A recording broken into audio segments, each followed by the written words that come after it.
They told me afterward that I had been unconscious for 11 days. I don't remember 11 days. I remember the smell of the river, that particular smell, silt and iron and something underneath both, something older than either, and I remember the sound it made when the architects moved through it. A low harmonic, like a tuning fork pressed against the inside of your skull. You didn't hear it so much as feel it behind your eyes. I remember Z's face when he pressed the trigger. I remember the water coming through the plug, and the sound the gravel made receiving it after 15 dry years.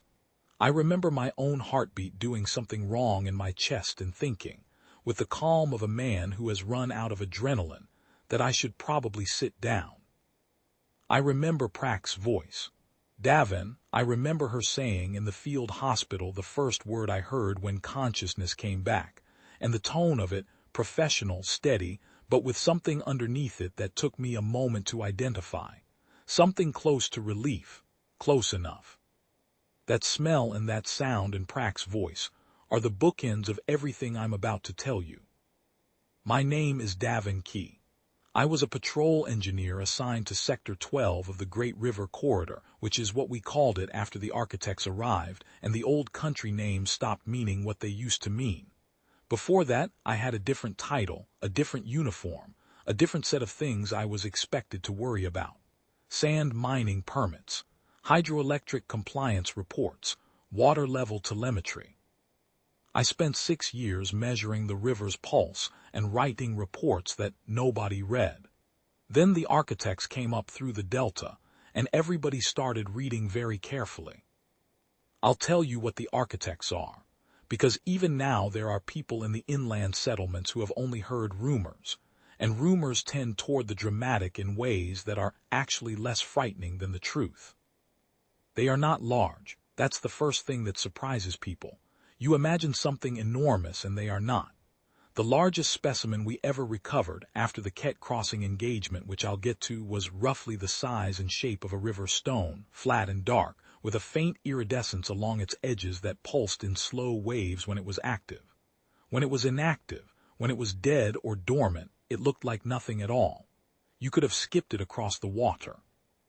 The structure inside was what the xenobiologists called silicon lattice, a crystalline network so fine that their best imaging equipment could only approximate it. Each crystal was a node. The nodes communicated through electromagnetic resonance in flowing water. The river, in other words. The river was their nervous system.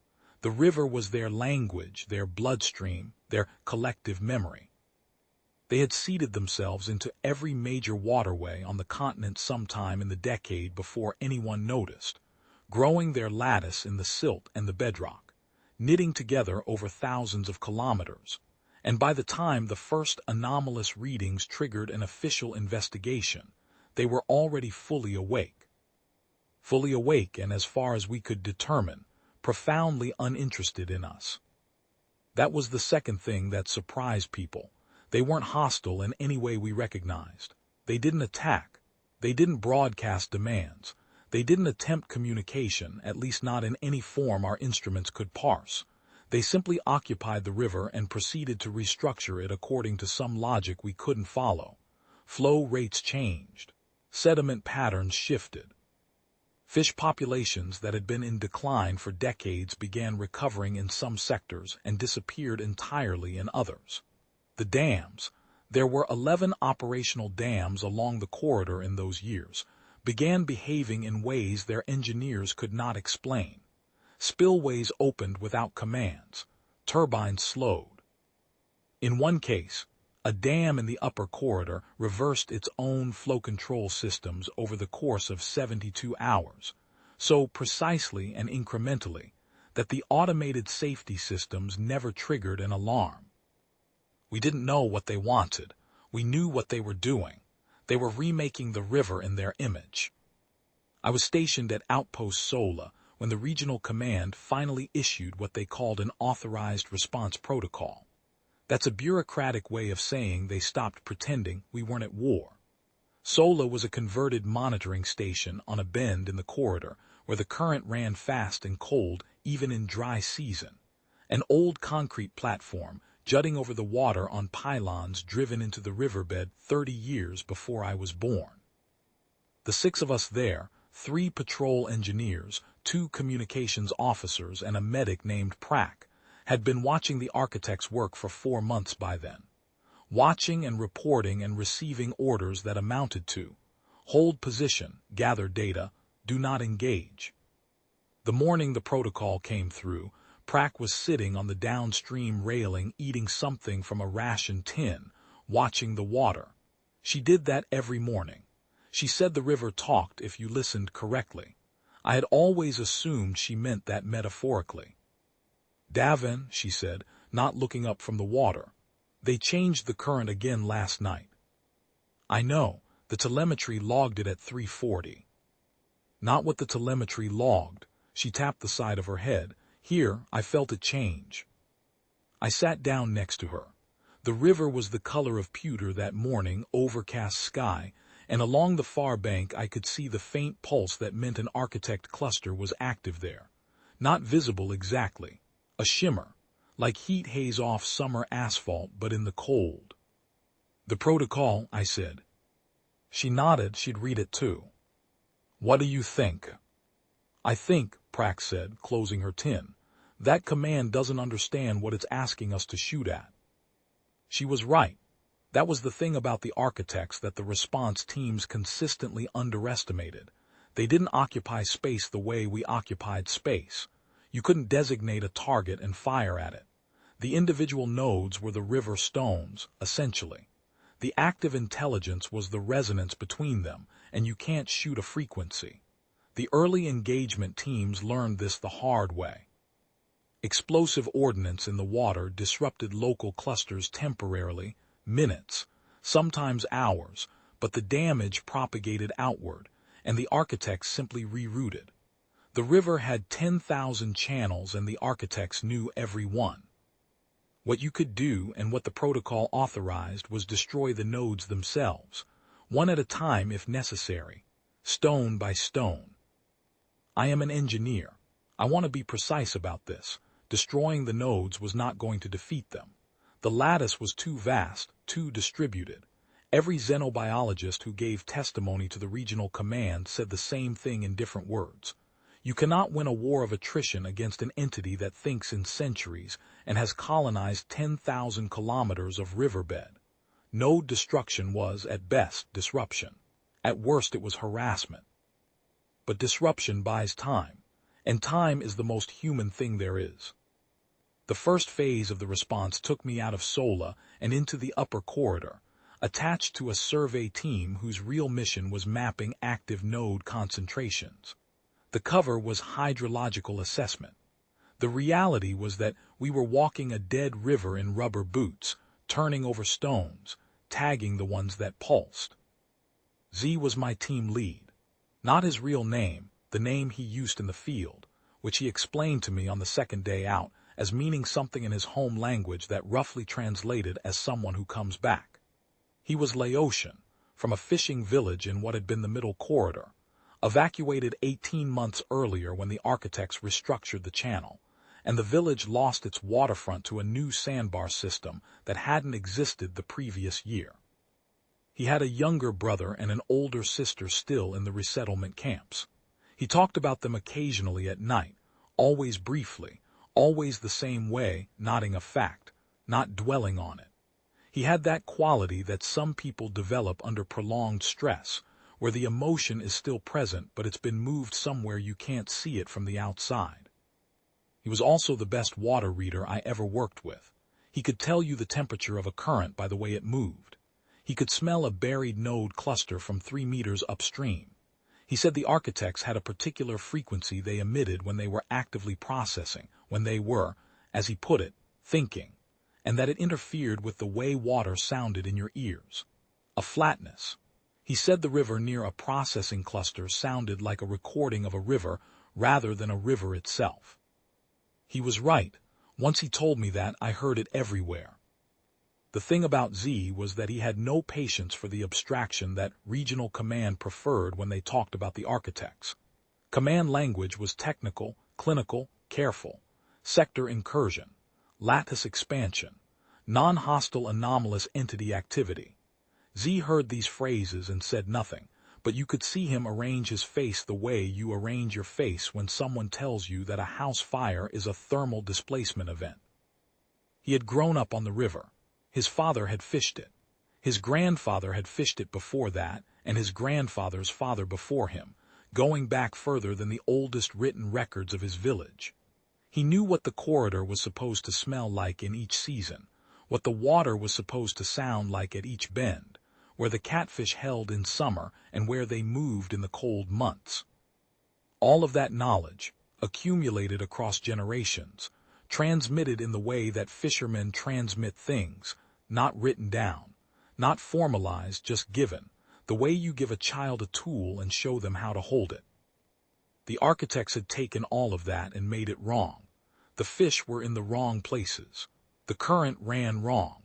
The smell was wrong, that faint electromagnetic undertone that had no place in water, that didn't belong to anything that had ever evolved on this planet. To me, it was an anomaly in the data. To Z, it was an insult to everyone his family had ever been. He never said this. It was the kind of thing you understand about a person by watching them work rather than listening to them talk. There were 8 of us on the survey team. Z and me and Bois, 2 communications technicians including Noy, a medic attached to field teams named Reth who was quieter than anyone I have ever met, and who, I later learned, had been a competitive swimmer before the corridor evacuations shut down every civilian pool within 400 kilometers, and 2 others from a logistics unit who had been reassigned to survey work when their supply route was restructured out of existence. Lum and Chai. Brothers, which command knew and had approved, and which any sensible person would have flagged as a liability. They were not a liability. They were, in fact, invaluable in the way that 2 people who have spent their entire lives finishing each other's sentences are invaluable when the work requires constant nonverbal communication, and you can't always speak out loud without creating a signal that the river will carry to the nearest cluster. 8 people, 4 weeks in the upper corridor. It is not a story that sounds dramatic from the outside. There were 8 of us on the survey team, and for the first 2 weeks we worked without incident. Tag, map, transmit. Tag, map, transmit. Slow work, cold, often wet to the thigh. The upper corridor had been one of the most biodiverse stretches of river on the continent before the architects arrived, and it still was, technically, but wrong. The fish were there, but their behavior had changed, schooling patterns that made no ecological sense, territorial behaviors abandoned, species cohabiting that had never cohabited. The birds that fed on them were confused, and confused birds are loud. It was not quiet work. On day 16, a member of our team named Bois put his hand on what he thought was a flat gray rock in 18 centimeters of water, and the rock shattered his palm. Not attacked him, not targeted him.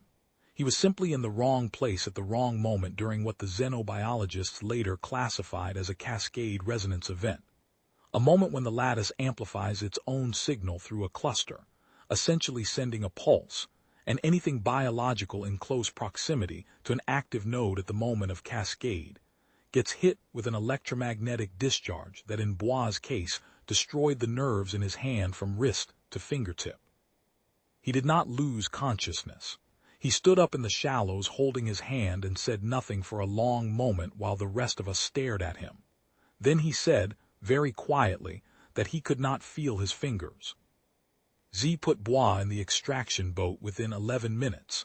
I led the remaining team upstream another 4 kilometers before making camp on high ground, as ordered. That night I lay in my sleeping bag and listened to the river and thought about Bois' face, the absolute stillness of it, the shock of a body not understanding yet what has happened to it.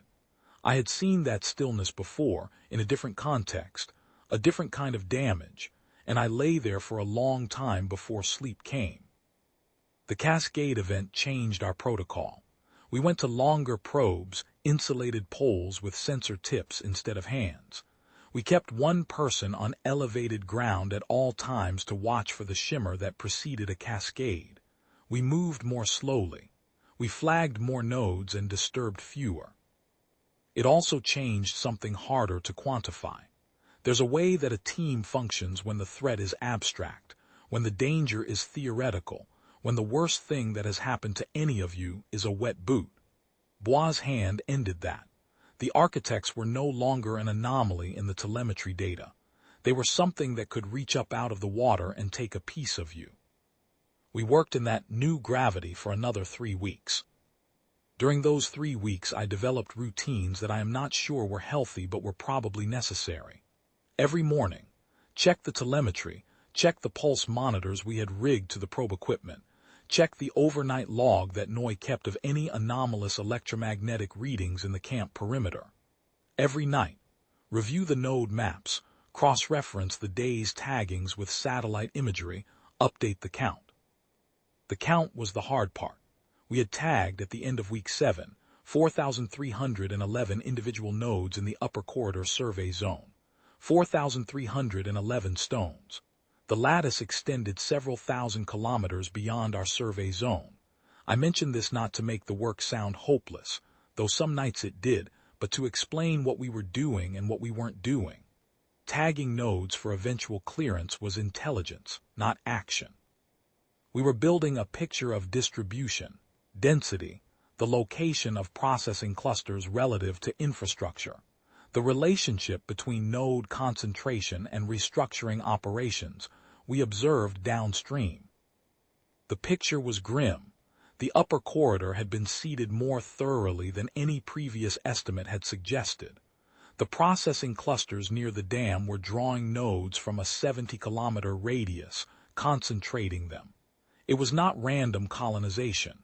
It was organized. Reth was the one who said it first, one night in camp, looking at the map spread under a flashlight. They planned this, he said. The dam was the objective.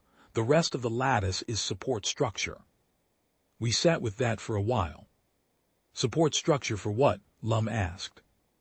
Nobody answered. We didn't know. The xenobiologists have 17 competing theories. In the field it doesn't matter very much. In the field the question is always the same.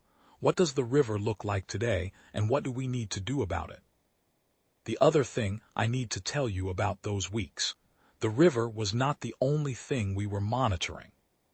In the lower corridor, far from our position, there were 2 women we learned about through intercept reports that Noi translated for us in the evenings. They were Burmese, from a village in what the architects had designated as a null zone, an area where the lattice actively suppressed biological activity within 100 meters of the water. Not a dead zone in the sense we use the term, but a quieted zone. Bird calls stopped within that radius, insect activity ceased, and by the testimony of the villagers who remained, the spirits that had inhabited the river bends and the old trees at the waterline for longer than written memory had gone silent. The 2 women had stayed when the others fled. They had developed a practice of walking the null zone perimeter each day at dawn, speaking aloud to the silent places, naming them, calling out the name of every bend in the river, every tree, every feature of the bank that the village had named over generations, so that the names did not go unused, and the things named would know they were not forgotten. This sounds like nothing. I want you to understand that it is not nothing. The architects communicate through resonance, through signal, through a network so vast and distributed that nothing we have built comes close to its complexity. But they can only carry what has an electromagnetic signature. Names spoken aloud in a null zone carry no signal the lattice can read. They are, to the architects, silence. And into that silence the 2 women spoke daily, the names of everything the architects had quieted. When the signal disruption at the dam eventually fragmented lattice synchronization, the null zones were among the first areas to show recovery. The birds came back to those river bends before any other sign appeared. The xenobiologists argued about why. The 2 women said the spirits heard the names and came home. I am an engineer. I record what happened. I leave the explanation to others. During those same weeks, we received intercepts about another situation developing in the near-deserted fishing village sector of the Middle Corridor. A family had refused to leave, elderly mother, grown children divided. The mother's blood had developed a biochemical response to the architect's electromagnetic signal. Not unique, 5 others across the corridor showed variants of the same response, but hers was the most pronounced, and a pharmaceutical consortium to the west had identified her blood as source material for a neural shield compound. They wanted to draw her blood, regularly, under contract. Her children argued about it.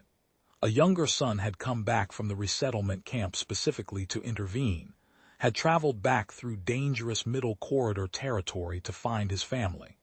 Not because he opposed the medical use, because the consortium's contract was predatory, because his siblings hadn't read it carefully enough, because someone in his family needed to read it carefully, and he was the only one who could.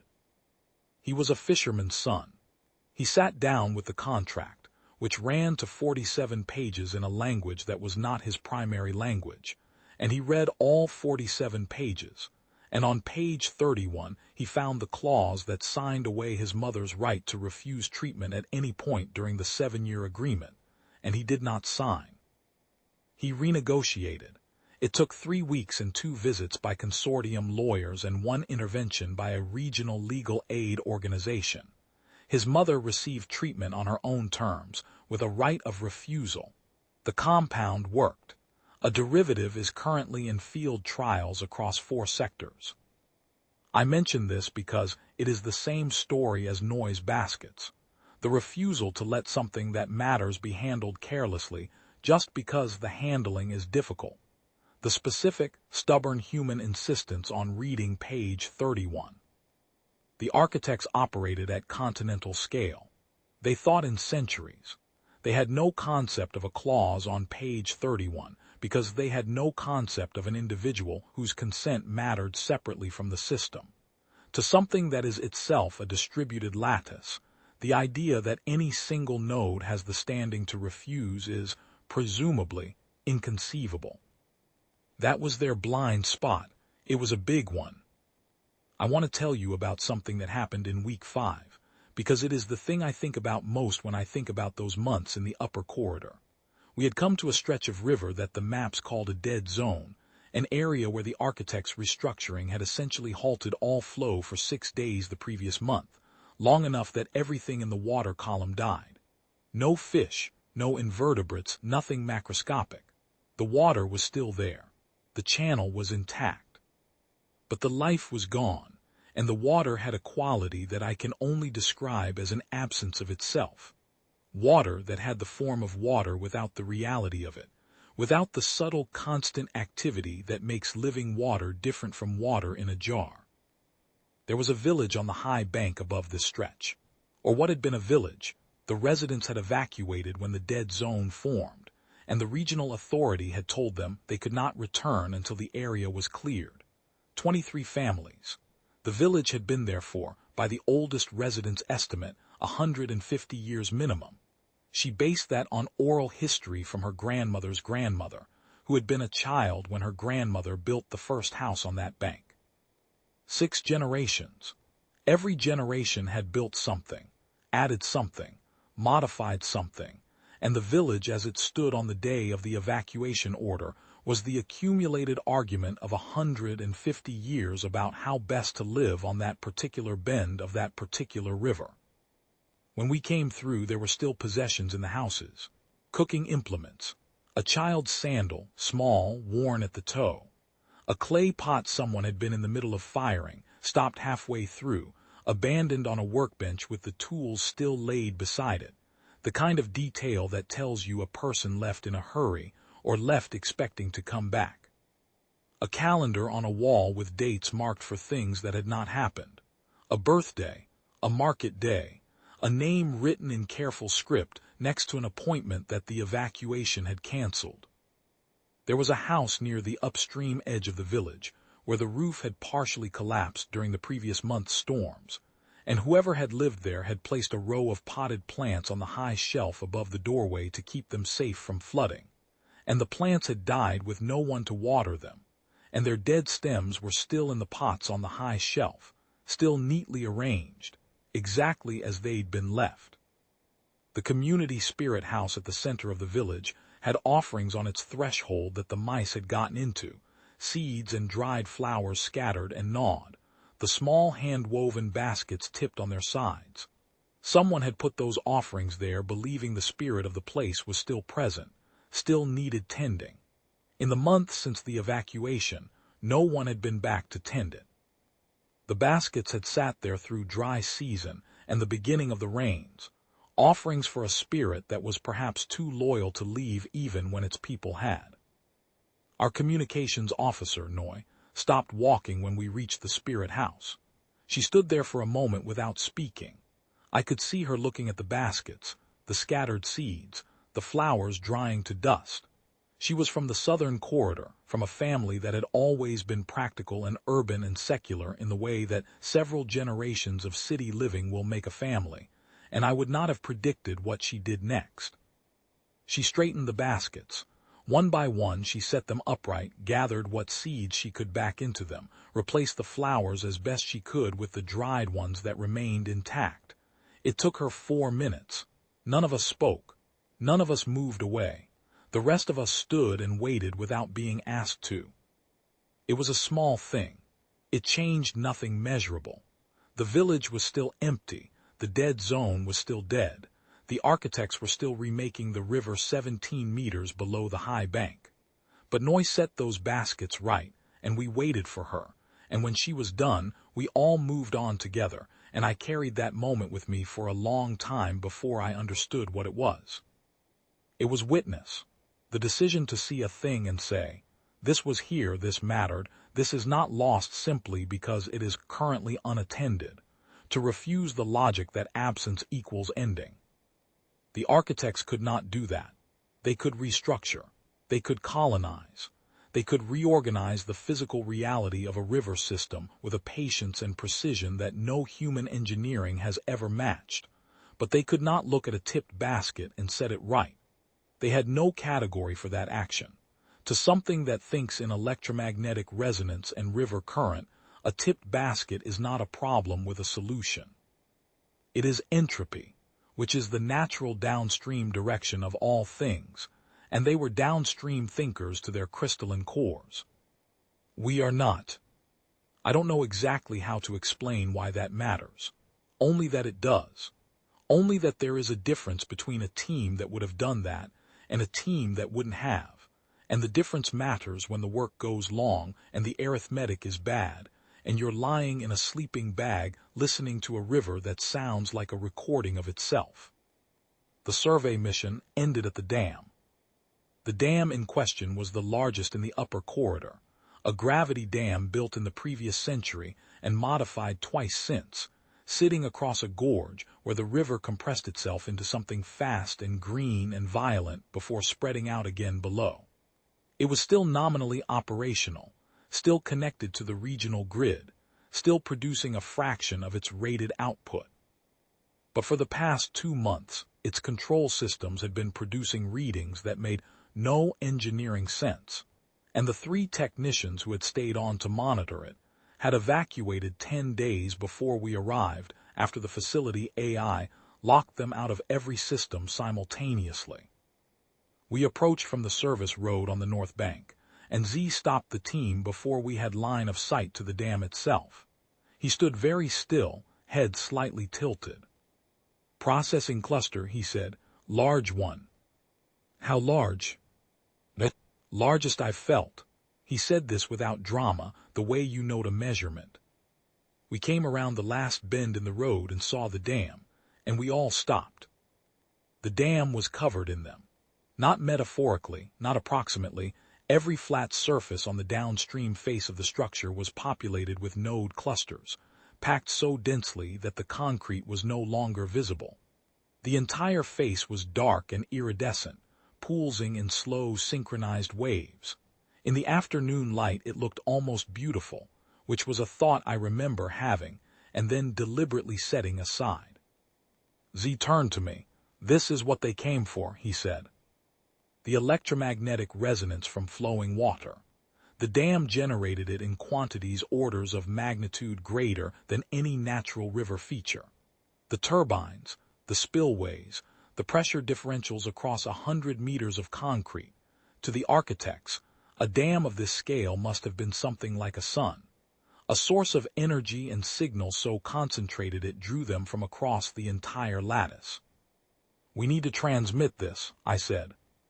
"Transmitting now," Noy said. She'd already started before I spoke.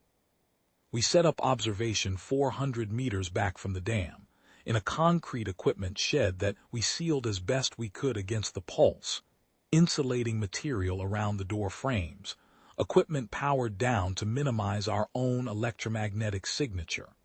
We stayed for 31 hours. 31 hours is a long time to sit in a small concrete room with 6 other people, and a pulse that never stops. You learn things about the people you work with in spaces like that. Lum, who had been almost entirely silent for the previous 7 weeks, turned out to have an encyclopedic knowledge of pre-corridor dam construction, because his uncle had worked on 3 of the major projects in the middle corridor, and had talked about almost nothing else for the entirety of Lum's childhood. He knew the secondary spillway existed before we found it on the maps. He had known since the first hour of observation. He waited until Z arrived at it independently through the maps before he said anything, which I found inexplicable until he explained, simply, that he wanted to make sure someone else saw it too. He didn't trust anything he knew alone. Reth sat with his back to the wall nearest the river, and did not sleep for the entire 31 hours. He told me later that he could feel the pulse through the concrete, a vibration at a frequency too low to hear, but not too low to feel in the soles of the feet, and that it made him alert in an uncomfortable animal way, the way you are alert when a sound you cannot name tells you something is close. He said it reminded him of his competitive swimming days, the feeling of the water just before a race start, when the pool was full of the electromagnetic signature of 40 bodies preparing to move. He said it was nothing like that feeling and exactly like that feeling. I wrote that in my field notes, and I still am not sure what to do with it. Noy was transmitting almost continuously, sending updates to regional command, copying survey teams across the corridor, building the most detailed picture of the dam's node concentration that anyone had produced. She did this with a methodical efficiency that I recognized as her way of controlling something in a situation where most things were not controllable. When she wasn't transmitting, she was taking notes in a small journal she carried, not field notes, something else, something personal, that she always closed before anyone could read it. What Z figured out in those 31 hours, and I want to be absolutely clear that this was Z's insight, not mine, not command's, not any xenobiologist who hadn't stood inside the pulse radius and listened, was that the architects at the dam were not simply feeding. They were transmitting. The dam was an amplifier. The concentrated resonance allowed them to push signal down the entire lattice simultaneously, across all 10,000 kilometers of the river system. Whatever they processed here propagated everywhere. It was, he said, how they coordinated, how the left hand knew what the right hand was doing across a continent's worth of river. "If this goes dark," he said, very quietly in the shed by flashlight, "they lose synchronization." I looked at him. "Not forever," he said. "They'd rebuild, but it would take time. Months, maybe. During those months they'd be isolated clusters again, local processing only. The restructuring operations, the cascade events, all of it would require local coordination instead of central direction. Much slower, much less precise." I thought about this for a long time. "How do we make it go dark," I said, "without putting explosives in a river full of live nodes?" He pulled the survey maps out. We spent the remaining hours of our observation period going over them. The answer was the river itself. This is the thing about rivers that the architects, for all their intelligence and their centuries of patience, did not fully account for. Rivers are not fixed. They are processes. They move, they shift, they find new paths when old ones are blocked. They carry things from one place to another regardless of what those things are or whether you want them moved. A river in flood is not a river in drought, is not a river in a dry year with changed snowpack and altered upstream geology. The architects had colonized the river as it was. They had not, could not, given their nature, fully account for the river as it might be. The dam's upstream reservoir had a secondary spillway that had been sealed off 15 years ago when the main spillway was modified. Sealed with a concrete plug, standard procedure, sitting dormant ever since. The secondary spillway fed into a bypass channel cut into the north bank of the gorge, originally designed as a flood overflow, and it terminated 2 kilometers upstream of the dam in a dry gravel bed that had been above the water line since the dam was built. The gravel bed had no nodes, no water, no nodes. Z's plan was not complicated. It was, in the way of the best plans, essentially obvious once he said it aloud. Reopen the secondary spillway. Divert a portion of the reservoir flow into the bypass channel and the dry gravel bed. The electromagnetic resonance from diverted flow would propagate along the new channel as a signal, a false signal, carrying the amplified pulse of the dam not downriver through the main channel to the lattice, but sideways into dead stone, where it would dissipate without reaching anything. Signal bleed. 2 kilometers of dry gravel absorbing what would otherwise carry 10,000 kilometers. Not destroying the nodes, not targeting anything, just redirecting the water. I looked at him across the survey map for a long moment. The concrete plug, I said, that's reinforced. Yes. We have 4 breaching charges in the equipment pack. Yes. Placing those charges means someone goes to within 50 meters of the dam face. Yes, Z said, that's the part that's not simple. We talked through alternatives for an hour and couldn't find any that didn't involve either remote equipment we didn't have or a timeline measured in weeks we didn't have either. Regional Command had received noise transmissions. They were assembling a response force for the dam, which meant that within a week there would be a conventional engagement here, explosive ordnance in the water, disruption of the node clusters, disruption of the dam systems, all of it loud and all of it provocative. If the architects were using this facility to coordinate the lattice, a conventional engagement would trigger a lattice-wide response before we'd gained anything. It had to be the spillway, it had to be now. Z and I went, just the 2 of us. The others stayed in the equipment shed and kept transmitting. I've been asked to describe what it was like walking toward the dam, and the honest answer is that I focused on the technical problem to the exclusion of everything else, which is a thing engineers do, and which I am not sure is admirable but is certainly useful. I thought about the plug specifications, which Lum had found in a 30-year-old engineering addendum buried in the facility's backup records, pre-digital, handwritten, on paper that had gone soft from humidity, but legible. I thought about charge placement angles. I thought about the thickness of the concrete and the age of the pour, and how 15 years of hydrostatic pressure from the upstream reservoir might have stressed the structure, whether it would come cleanly or in sections, whether sections meant debris in the channel, whether debris in the channel meant disruption of the pulse propagation before the water reached the gravel bed. I thought briefly about Bois' hand, and then I stopped thinking about it. Z walked beside me. He did not speak. He had said what he needed to say before we left the equipment shed. The river finds another way. And he appeared to have settled something internal that I had not been aware was unsettled. He moved the way he moved in the field survey, the particular economy of someone who has spent a lifetime reading terrain, placing each step where it needed to go, his attention distributed across everything without fixing on anything. The pulse was physical at 50 meters. Not painful, not exactly. A pressure inside the skull like altitude change, like the moment before a headache arrives.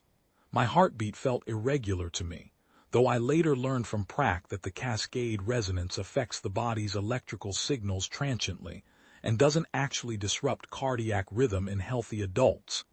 It just feels like it does, which in the moment is not particularly reassuring. My vision sharpened at the edges and went slightly flat at the center, a visual artifact of the resonance interference that Reth had documented in his field notes. Colors shifted. The gray concrete of the dam face looked almost warm in the pulse light, which was wrong, which I noted and filed away. The node clusters did not react to our presence. They had no apparent awareness of us as biological entities. We were electromagnetic noise, barely distinguishable from the background hum of the equipment shed or the metal in our gear. This was, the xenobiologists had always said, a feature of their psychology as much as their biology. They did not register us because they were not, in any meaningful sense, looking for us. To something that thinks in river currents and electromagnetic resonance, a human being is approximately as relevant as a leaf. I found this both useful and, standing 50 meters from a dam covered in them, quietly terrible. Not because they were threatening us, because they were not. Because to them we were so irrelevant that the question of whether we were there or not did not register in any system they possessed. We were outside their model of the world entirely. Not enemies, not even obstacles, just biological noise in an electromagnetic environment. I have spent a long time since then thinking about what it means to be in conflict with something that does not know you exist. It is not the same as fighting something that fears you, or hates you, or wants what you have. It is a stranger and lonelier kind of opposition. You are fighting for the right to matter to a system that has no register for mattering. We placed the charges on the plug in 22 minutes. The plug was exactly where the old handwritten addendum had located it, behind a section of facing concrete that had been poured over the original channel mouth 30 years ago but not bonded to the surrounding structure, standard practice at the time, designed for removability that nobody had ever needed. Z held the charges while I placed them. We did not speak. The work was the only thing that needed to happen. We ran the detonation lines back along the base of the north bank wall, staying low, out of sight of the open water, moving with the deliberate quiet of people who know that sound carries further over water than over land, and who are not sure whether the lattice, indifferent as it was to their biological presence, might register the vibration of sound waves through the dam structure. We had no data on that. We moved quietly anyway. We went back to 300 meters. Z looked at the trigger mechanism in his hands for a moment. Then he looked at me. "The river finds another way," he said. It's a phrase from his home language. I didn't know it then. He translated it for me later in the field hospital, sitting on the edge of my bunk. He pressed the trigger. The concrete plug had been in that wall for 15 years. It came out in 4 seconds, 4 seconds of noise that I felt in my back teeth, and the water came through in a white surge that hit the gravel bed like a fist, and spread into a sound like nothing I have ever heard before or since. The gravel bed was dry stone. It had not seen water in a generation. And the water came through it and spread, and the resonance from the dam's turbines propagated into the new channel and bled sideways into 100 meters of dry rock on each side. And by the time it would have reached the node clusters in the main channel below, it was noise. The synchronization pulse fragmented. We learned this later, from teams across the corridor who logged the event simultaneously. At the moment the spillway opened, node clusters in a dozen sectors showed anomalous behavior, erratic pulse patterns, false cascade events that triggered no discharges, restructuring operations that halted mid-sequence and didn't resume. The lattice, for the first time since the architects arrived, was receiving contradictory instructions. They adapted. They are not stupid, and they are not inflexible, and within 72 hours the clusters had begun compensating for the signal loss with local coordination. But 72 hours was enough for 2 regional response teams to reach sectors they had not been able to access under the architect's coordinated activity. Enough time to evacuate 340 families from areas that had been cut off. Enough time for one team in the lower corridor, people I had never met, people I will never meet, to reach a concentration of nodes in a tributary and clear it, the first clear tributary in 18 months.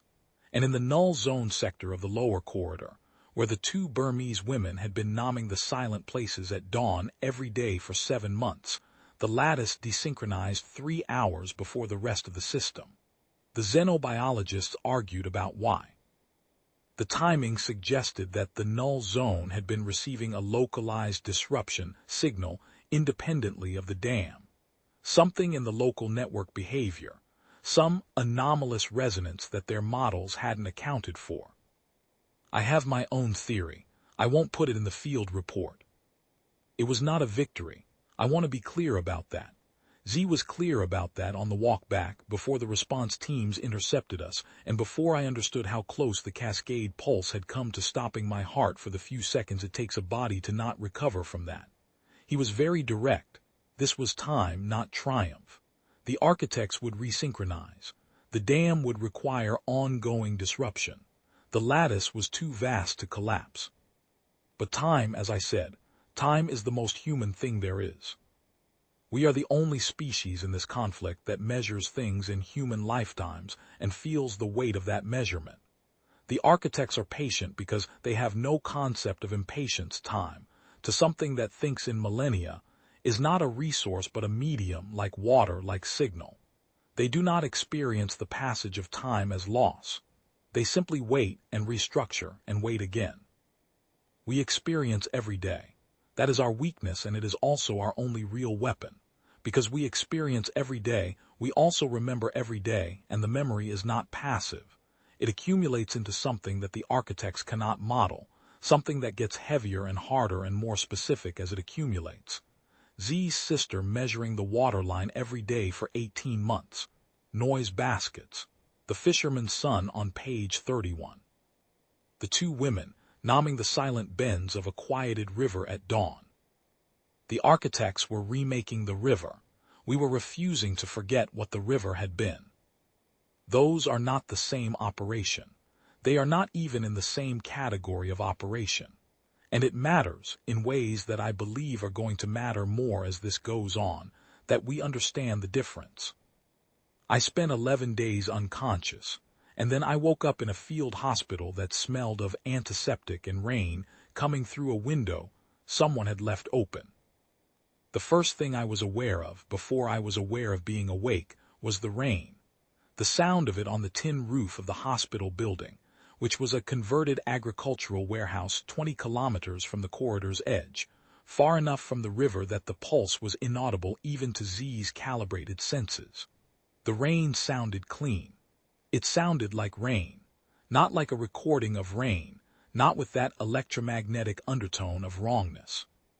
Just water falling on metal in the dark, which is one of the most ordinary sounds a human being can hear, and which I had not heard, clean and unqualified, for the better part of 4 months. I lay in that sound for a while before I opened my eyes.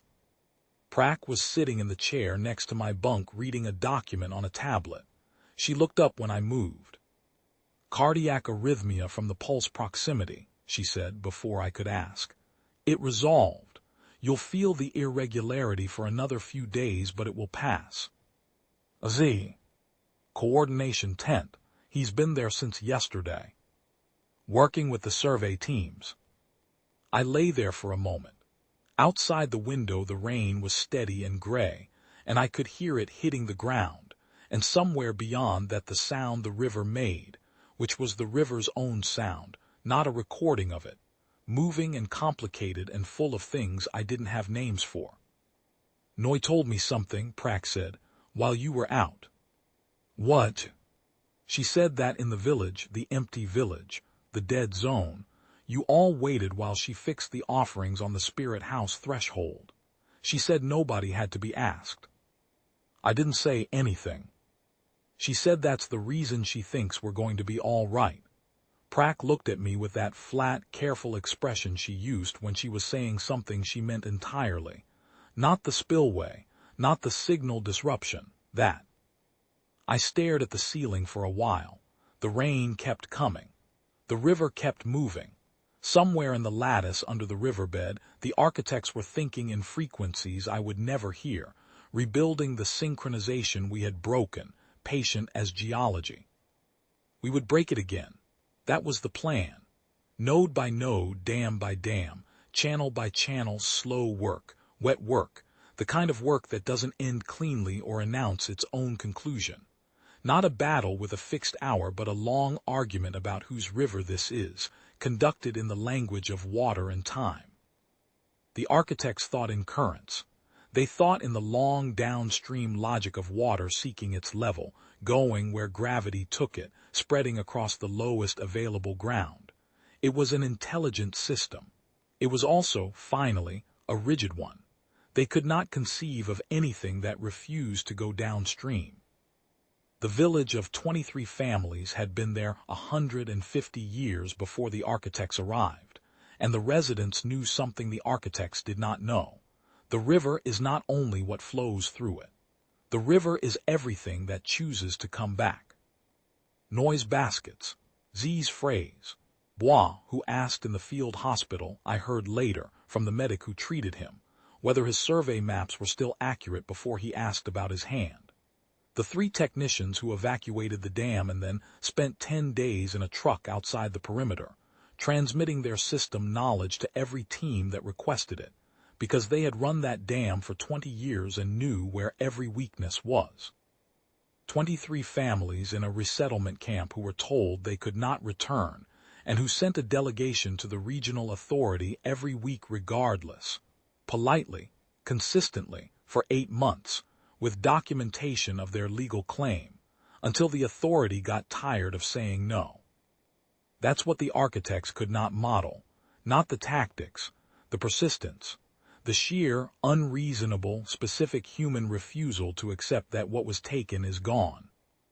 I was discharged from the field hospital on a morning when the sky had cleared, and the river was high from the rain and fast and brown with sediment it had picked up somewhere upstream.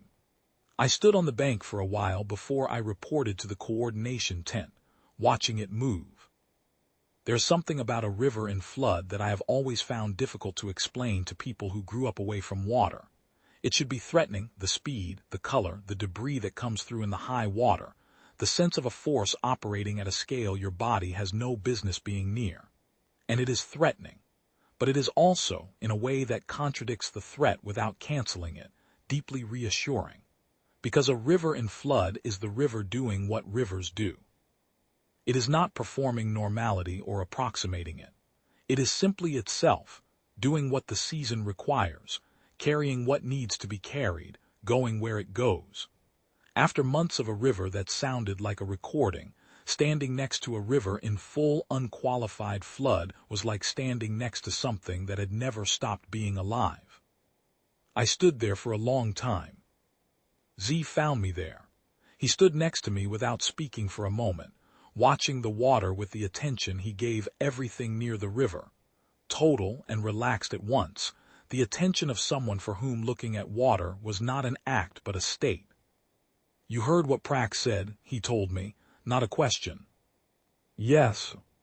He nodded slowly. He was quiet for a moment that stretched out without being uncomfortable. The way silences are between people who have spent weeks working in conditions that require a lot of quiet. My sister, he said finally. In the camp, she sends letters, he paused. Every week she tells me what the river looked like from the camp's north slope, what color it was, what the birds were doing. She measures the water line against a stake she put in the bank on the day they arrived. He was quiet for a moment. She's been doing it for 18 months. She has a record of every variation, every flood and every drought. She sends it to me. Why?